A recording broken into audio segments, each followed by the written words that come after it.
আমাদের আজকের সলিউশন পর্ব হচ্ছে তিনটে ইন্টিগ্রেশন, তিনটে ইনডিফাইনিট ইন্টিগ্রেশন। তো প্রথম ইন্টিগ্রেশনটা লক্ষ্য করো, এটা কিভাবে সমাধান করতে হবে আমরা তোমাদেরকে দেখাচ্ছি। এটা হচ্ছে প্রথম ইন্টিগ্রেশন। এখানে দেখো root X minus X square power 3, এটাকে কিভাবে সমাধান করতে হবে সেটাই মুখ্য বিষয়। তো প্রথমে যে কাজটা করা হচ্ছে সেটা হচ্ছে এরকম, উপরে 8 দিয়ে গুণ করে নিলাম।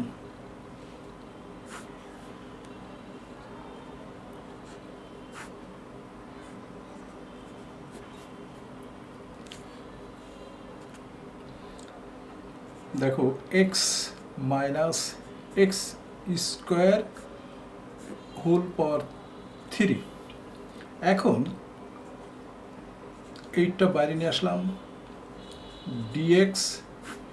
এই 8 যদি আমরা রুটের ভিতরে নিই তাহলে এটা 64 হয়ে যায়।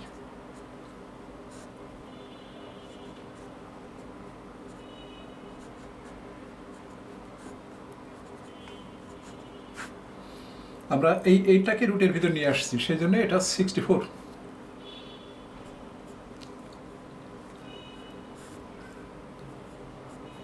ডিএক্স।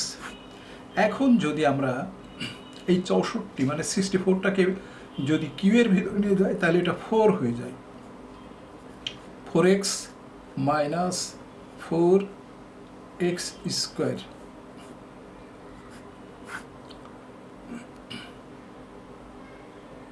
Whole Q.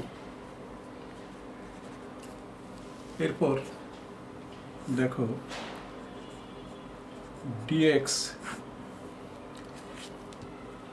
এখানে যে কাজটা করা হচ্ছে সেটা এরকম যে 4x square minus 4x plus 1। আসলে প্লাস 1 মানে কি, মাইনাস 1 এখানে যোগ করা হচ্ছে, এখানে একটা প্লাস 1 দিয়ে দিলাম। Second bracket whole cube root, এরকম দাঁড়ালো। এখন 8 dx 1 মাইনাস এটা সূত্র পড়ে গেল 2x minus 1 root whole cube. এখন যে কাজটা করতে হবে সেটা হচ্ছে এই যে 2x, এটা কিন্তু একটা স্কোয়ার আছে, এটা হোল স্কোয়ার ফেললাম। এখন 2x মাইনাস 1 সমান আমরা সাইন থেটা ধরে নিলাম, সাইন থেটা। তাহলে আমরা এখানে ডিফারেন্সিয়েশন করলে 2dx cos theta d theta. এখন আমরা যদি এটাকে এভাবে সাজাই, 2dx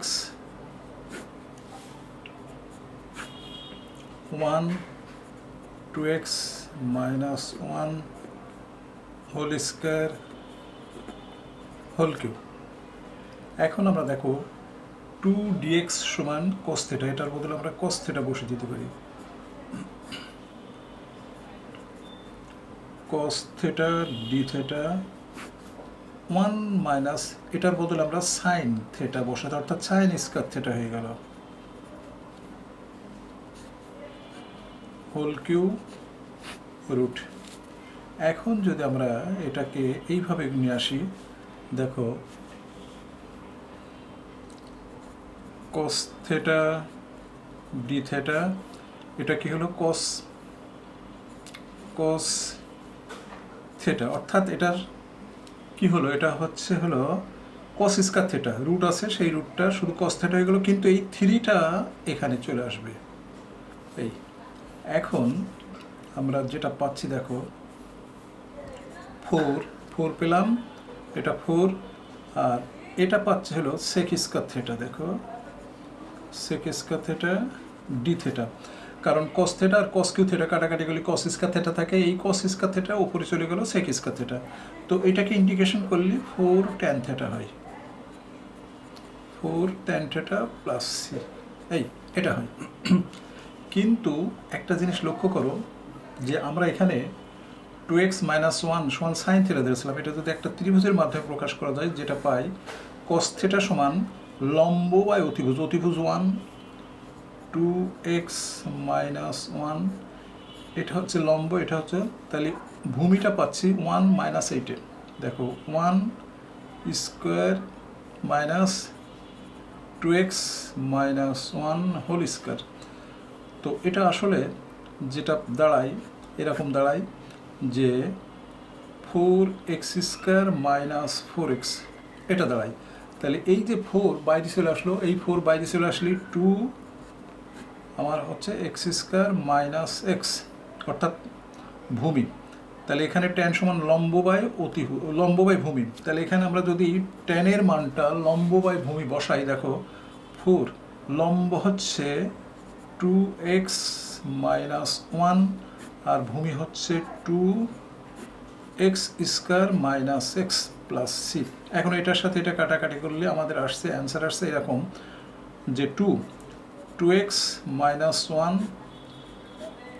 x square minus X plus C. এটা হচ্ছে আমাদের, দেখো 2 গুণিত 2x minus 1 by X square minus X plus C, এটা হচ্ছে আমাদের অঙ্কটার সলিউশন। অর্থাৎ 1 নম্বর অঙ্কের সলিউশনটা দেখো, এই অঙ্কের সলিউশনটা আমরা কি পেলাম? এই অঙ্কের সলিউশন পাচ্ছি হলো যে 2x minus 1 by X square minus X plus C, এটা হচ্ছে আমাদের 1 নম্বর অঙ্কের সলিউশন। এখন 2 নম্বর অঙ্কটা দেখো, আমাদের এই যে এই অঙ্কগুলো এরকম উপরে এক্স থাকলে এই অঙ্কগুলো অধিকাংশ ছাত্রছাত্রী, প্রায় 95% ছাত্রছাত্রী এই ধরনের অঙ্কগুলো সমস্যা তৈরি হয়, কারণ পূর্ব থেকে অভিজ্ঞতা না থাকলে এই ধরনের অঙ্কগুলো সমাধান করা খুব কঠিন হয়। তো এখানে যে কাজটা করতে হবে আমরা কিভাবে করব, দেখো এই যে এক্সের যে সহগ 1 আছে, এই 1-এর সাথে 7 গুণ করে এইটা যোগ করতে হয়। তাহলে কত হয়? 7 একে 7 আর 2 9। তাহলে আমাদের প্রথমে লিখতে হবে 9 আর এক্সের পরিবর্তে নিচে যে সংখ্যাটা আছে ওটা লিখে ফেলতে হবে এক্স প্লাস 7। নিচে আছে যেটা সেটা আমরা লিখে ফেললাম। দেখো এই অঙ্কটার সলিউশন হচ্ছে, মানে দেখো 9 থেকে 7 বাদ দিলে 2 থাকে, আমরা এটা সাজিয়ে লিখলাম। তাহলে 9/7 প্লাস এক্স ইন্টিগ্রেশন যেহেতু, আর এটাকে এটাতে ভাগ করলে শুধু একটা ডিএক্স থাকে। তাহলে এটার অ্যান্সার হলো 9 ln 7 plus x, 7 plus x x integration করলাম, দেখো এটা হলো প্লাস সি, এটা অ্যান্সার। এখন 3 নম্বর অঙ্কটা দেখো, 4 আর 3 গুণ করলে কত হয়? 12। 12-র সাথে 7 গুণ যোগ করলে 19 হয়। সেই জন্যে আমাকে প্রথমে 9 অর্থাৎ 19 মাইনাস 3 এক্সের পরিবর্তে এক্স প্লাস 4 আমাকে লিখতে হবে। এটা হচ্ছে একটা নিয়ম। এটার সাথে এটি গুণ করে পরে, গুণ করার পরে এটা যোগ করে যেটা হবে সেটা আমরা প্রথমে লিখবো, তারপর এক্সের পরিবর্তে নিচের এটা লিখলে আমাদের সমস্যা সমাধান হয়ে গেল। এখন আমরা দেখো কি করছি, এই 19 dx নিচে আছে এক্স প্লাস 4 আর এখানে এটা নিয়ে আসলে আমাদের শুধু 3 থাকে dx। এখন 19 ln x plus 4 3 integration x plus c। দেখো আমাদের 3 নম্বর অঙ্কের সলিউশনটা হলো 19 ln x plus 4 minus 3x plus c। তো বুঝতে পারছো এই ধরনের অঙ্কগণিতগুলো অবশ্যই আমাদেরকে শিখতে হবে, জানতে হবে। এই অঙ্কটা খুবই গুরুত্বপূর্ণ অঙ্ক। এই ধরনের অঙ্কগুলো অবশ্যই তোমাদেরকে আয়ত্ত থাকতে হবে, আয়ত্ত আনতে হবে। অতএব আজ এই পর্যন্ত।